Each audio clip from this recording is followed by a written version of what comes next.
So by solving those problems, we're giving people the space just to manage their lives in whatever way they want. We do not expect our clients to have to change in any dramatic way. It's about meeting them where they're at, treating them with respect and dignity, and ensuring that their legal rights are realised, so that their right to housing is met, that their right to benefits is met.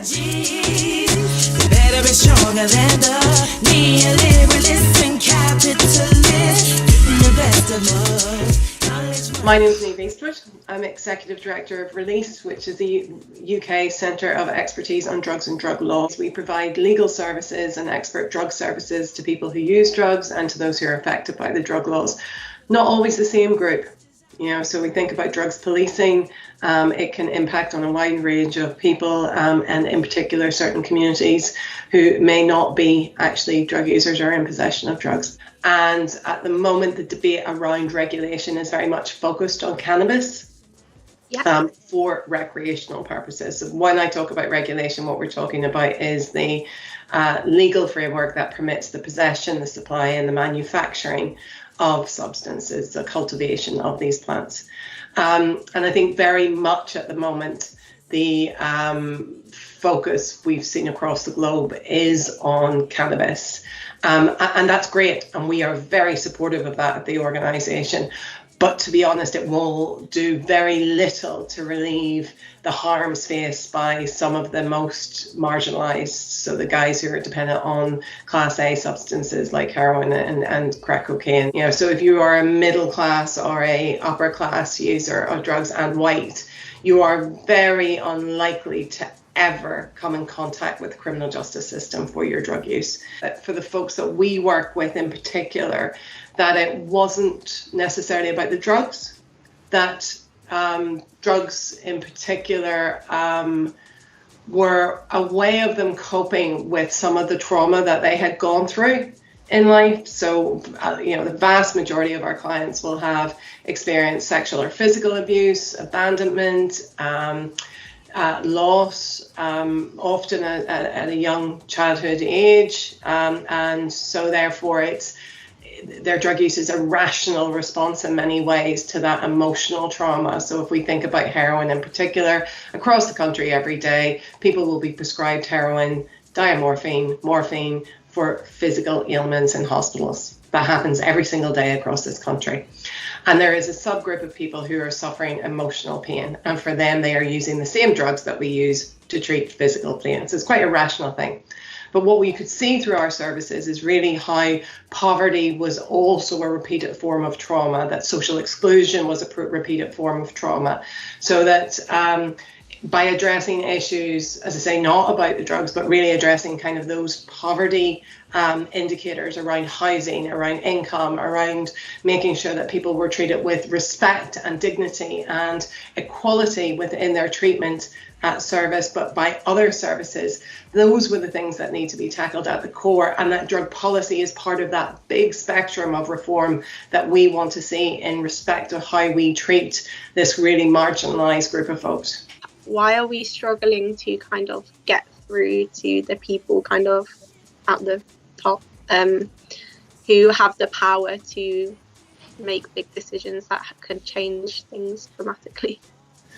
So I think it's twofold. I think the first goes back to the kind of the people who would benefit from these kind of services. So drug consumption rooms, or safer injecting facilities, or overdose prevention sites as they're being commonly referred to. And I think it's really important to remember the purpose of these sites is to save lives. And we have the highest rate of drug-related deaths on record. And that's the 8th year in a row that I'm saying that. And that's largely driven by heroin use. And that's what these centres that's the population that they can serve, people who inject heroin. The fact that if you look at the profile of people who would need to access these sites, again, these are people who are from very disadvantaged communities, who have been maligned and who have been excluded from society, and so aren't seen to have significant political capital. These aren't people that the sort of major parties are trying to attract as voters. And added to that, because of kind of the really dehumanizing language that we've seen in the media and by politicians. In fact, most of society don't really care about this population, despite the fact that these people are someone's daughter, brother, sister, son. And then secondly, and it's linked again, it's about, politicians not wanting to spend that political capital on this group. So it's that they think people don't care and they're not willing to spend the capital, even though they recognize that the evidence for these centres are good, that it could help some of the most vulnerable in our communities, but they don't see it as a vote winner, and they're not willing to tackle that, despite the fact that their policies have been directly responsible for these increasing rates of drug-related death, whereby the UK now accounts for 1 in 3 overdose deaths in Europe. So I think part of that is storytelling, and really telling the stories of people who use drugs, particularly this group. And I suppose this comes back to the drug consumption rooms and support for it. We've seen the government tacitly, not completely tacitly, supporting drug checking at festivals. Mm-hmm. And that's great, and it's an amazing initiative, and the Loop are fantastic. Yeah. People in a brilliant organisation, but I think that tacit support from government has come about because of who that service serves. So who are the people accessing that service, and that is largely middle class, affluent, young people at festivals who, if there is a tragedy and one dies, it hits the front page of the paper. Yet every day there are, in the region of probably 3 to 5 people every day dying of a heroin overdose, and that never makes the front paper. And if it does, if you are seeing media reports on this population, it tends to be very much pejorative language and linked in with criminality.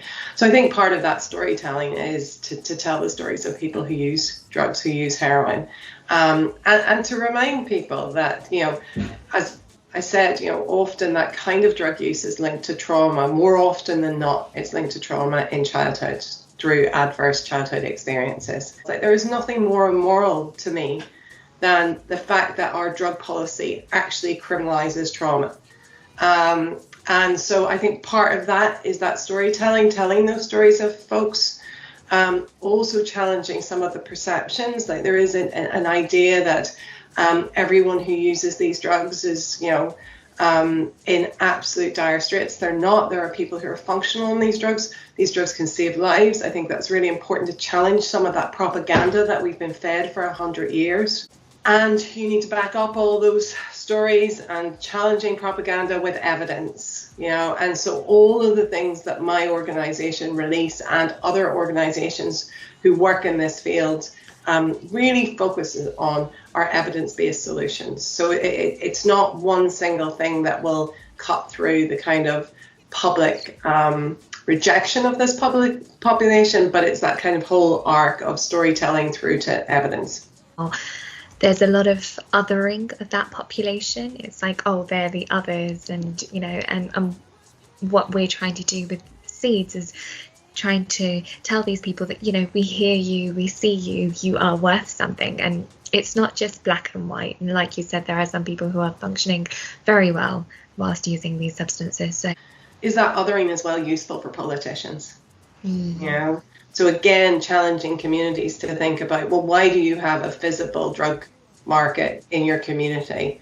What's going on there? Is that the fault of the people participating in the market, or is it a bigger kind of structural failure in society where communities have been left behind, where austerity has taken away all youth centres, has meant that there are higher rates of exclusion from kids from schools because those budgets have been cut? So it's very easy for them to say, look over here, the problem that you're seeing in your communities is caused by the drugs trade, rather than saying, oh no, actually some of our policies, in fact, our policies have had a hugely detrimental impact on your communities. If I was street homeless, I think it would be very rational for me to be using a drug. I think most of us would go, actually, this is pretty awful. I need something to just get through the day.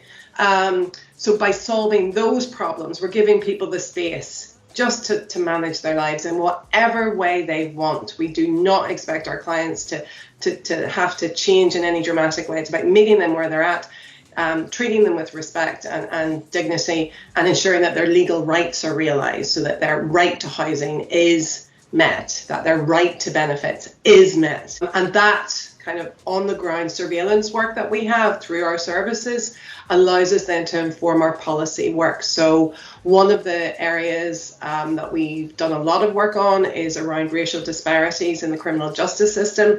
And much of that came through the work that we were doing in communities and on the helpline, where we would have young people calling us or talking to us about the fact that they had been stopped and searched repeatedly for the smell of cannabis. And these were mainly young Black and Asian men in deprived communities. And so we, over the years, have been able to evidence that experience. As I said, part of it is the storytelling, part of it is the evidence.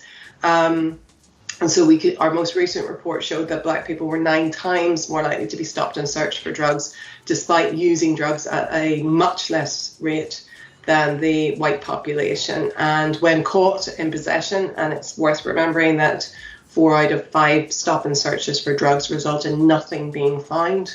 But when caught in possession, they are treated much more harshly, much more likely to be prosecuted compared to white people caught in possession of drugs.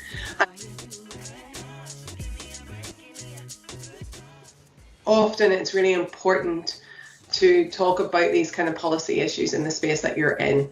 So it's about changing minds through all opportunities that you can. It's about trying to bring those debate into those spheres and add to that voice that says, you know what, criminalizing people who use drugs is just wrong.